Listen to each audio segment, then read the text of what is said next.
जय माता दी। आइए सुनते हैं दशा माता की 8वीं कथा।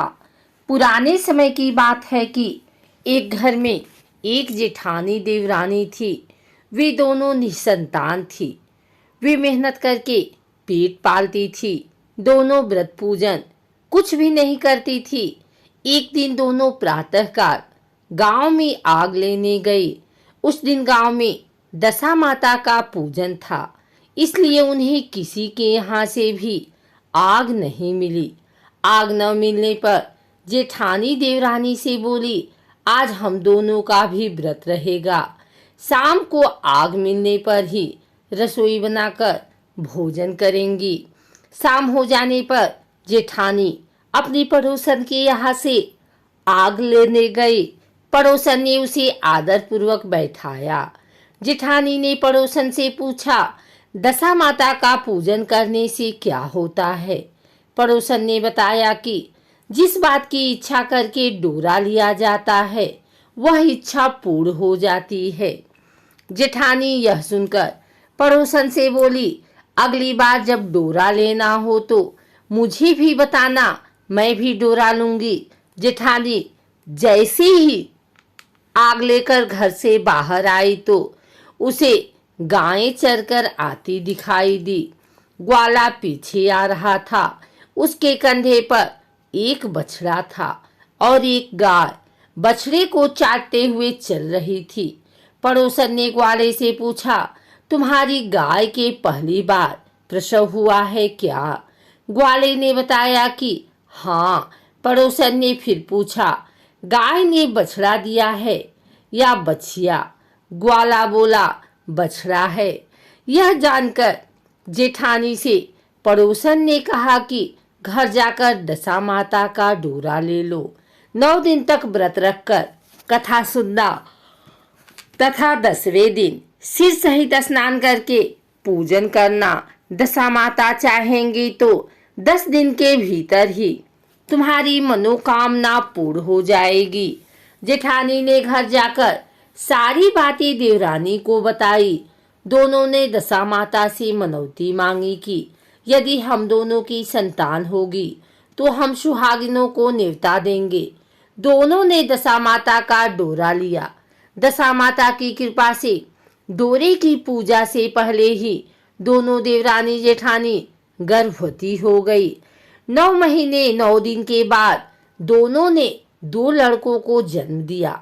बालकों के नामकरण संस्कार के बाद देवरानी ने जेठानी से कहा, हमने जो सुहागिनों को न्योतने की मनौती मांगी थी उसे अब पूरा करना चाहिए। जेठानी ने कहा कि अभी ऐसी क्या जल्दी है, जब लड़कों का अन्नप्राशन संस्कार होगा तब सुहागिनों को न्योता देंगे। जब लड़कों का अन्नप्राशन संस्कार हुआ तब देवरानी ने जेठानी से सुहागिनों को न्योतने की बात कही, परंतु जेठानी ने बात को टाल दिया और कहा कि लड़कों के मुंडन संस्कार पर सुहागिनों को न्योता देंगे। होते होते कुछ समय बाद लड़कों का मुंडन संस्कार भी हो गया। देवरानी ने जेठानी को सुहागिनों को न्योतने की बात कही। जेठानी बोली, लड़कों की सगाई के समय ही सुहागिनें न्योती जाएंगी। लड़के बड़े हो गए, उनकी सगाई भी हो गई, परंतु जेठानी ने अब की बार भी सुहागिन नहीं न्योती।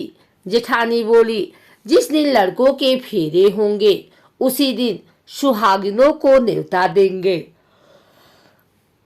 इस पर देवरानी बोली, बहन तुम्हारी जब इच्छा हो तब सुहागिनों को न्योता देना, परंतु मैं तो लग्न के दिन ही सुहागिनों को न्योत दूंगी। देवरानी ने लग्न के दिन ही सुहागिनों को न्योता दिया, परंतु जेठानी ने कुछ भी परवाह न की। लग्न के बाद मातृ का पूजन करके दोनों दूल्हे बारात सजाकर बैंड बाजे सहित ब्याहने चल दिए। देवरानी के बेटे का विवाह बड़ी धूमधाम से सकुशल पूर्ण हो गया, परंतु जेठानी ने सुहागिनों को न्योता नहीं दिया था, इसलिए दशा माता ठीक फेरों के समय उसे उठाकर ले गई। दूल्हे के सहसा गायब हो जाने के कारण वर कन्या दोनों में ही हाहाकार मच गया। उसकी बारात खाली हाथ घर लौटकर आई, परंतु लड़की की माता बड़े संकट में पड़ गई। इस अनब्याही लड़की से कौन विवाह करेगा? पड़ोस के चतुर सुहागिनों ने लड़की की माता को समझाया कि ब्याह का जो सामान बचा है उस सामान को लड़की के हवाले कर दिया जाए। लड़की भिखारियों को सदा व्रत देने लगी। एक दिन एक साधु तीर्थ यात्रा करता हुआ वहां आया। गांव से घने जंगल में एक पीपल का पेड़ था। लोग इस पीपल के पेड़ को पारस पीपल कहते थे। उसी पेड़ पर दशा माता का निवास था। साधु चलता चलता शाम को उसी पेड़ के नीचे ठहर गया। झाड़ूदार ने आकर उसी पेड़ के पास के मैदान में झाड़ू लगाई। भिस्ती ने मस्क से वहां पर छिड़काव कर दिया तथा माली ने यहाँ फूल बिखेर दिए। तब अनेक देवता अनेक प्रकार की पोशाक पहनकर आने लगे तथा स्थान पर बैठने लगे। सबसे बाद में स्वर्ग के राजा इंद्र का सिंहासन उतरा। इसी के साथ स्वर्ग की अप्सराएं आकर सिंहासन के चारों ओर नाचने लगी। उसी समय अधब्याहे लड़के को गोद में लेकर दशा माता पीपल के पेड़ से नीचे उतरी। इंद्र के साथ स्वर्ग से एक सुरा गाय भी आई थी। उसने 2 गिलास दूध दिया था। लड़के ने अधब्याहे के भाग का 1 गिलास अलग रख दिया। दूसरे गिलास का दूध भी पी लिया। जब तक अप्सराओं का नाच गान होता रहा, दशा माता लड़के को गोद में लेकर बैठी रही। प्रातःकाल होते ही देवताओं का दरबार भंग हुआ। साधु भी वहां से चलकर गांव में आया। साधु महाराज गांव में भिक्षा मांगते मांगते अधब्याहे लड़की के घर पहुंचा। लड़की ने आदर पूर्वक साधु को बैठाया और भोजन तैयार किया। लड़की ने 3 पत्तल परोस कर रखे। पहली पत्तल अधब्याहे अपने पति के लिए रखी, दूसरी पत्तल बाबा जी के सामने रखी और एक पत्तल अपने सामने रखी। बाबा ने अपने आप कहा, वाह, जो बात मैंने रात वहां देखी वही बात यहाँ भी देखने को मिल रही है। लड़की ने पूछा, क्या बात है बाबा जी? साधु बाबा ने बात टालते हुए कहा, हम बैरागी लोग ऐसी अनेक बातें कहते रहते हैं। तुम्हें ऐसी बातों से क्या मतलब? तुम तो भोजन करो और भगवान का भजन करो। लड़की ने हठ पकड़ ली। उसने कहा, जब तक आप अपनी कही बात का खुलासा नहीं करेंगे मैं भोजन नहीं करूंगी। इस पर भी साधु बाबा चुप रहे। तब लड़की बोली कि आप साधु हैं और मैं सती हूँ। आप या तो अपने कथन को स्पष्ट कीजिए कि आपने रात में क्या देखा, नहीं तो मैं आपको श्राप दे दूंगी। तब साधु बाबा ने रात का सारा किस्सा कह सुनाया। यह सुनकर लड़की ने बाबा के साथ पीपल के पेड़ के पास जाने का निश्चय कर लिया। साधु बाबा आगे आगे चले और लड़की उनके पीछे पीछे चलती रही। साधु बाबा लड़की को पारस पीपल के पास छोड़कर चले गए। संध्या होने पर नित्य की तरह जमादार ने झाड़ू लगाई। विष्णु ने अपने मस्क से पानी का छिड़काव किया और माली ने फूल बिछाए। देवताओं के राजा इंद्र आए। अप्सराओं का नाच गान प्रारंभ हो गया। उसी समय दशा माता पीपल के पेड़ पर से उतरकर दरबार में बैठ गई। लड़के ने सुरा गाय का दूध लिया और 1 गिलास अधब्याही लड़की के लिए रख दिया। जैसे ही लड़के ने दूध का गिलास मुंह पर लगाया, त्यों ही लड़की दूसरा गिलास हाथ में लेकर वर के सामने आ गई। वह बोली, अपना भाग लेने के लिए मैं उपस्थित हूँ।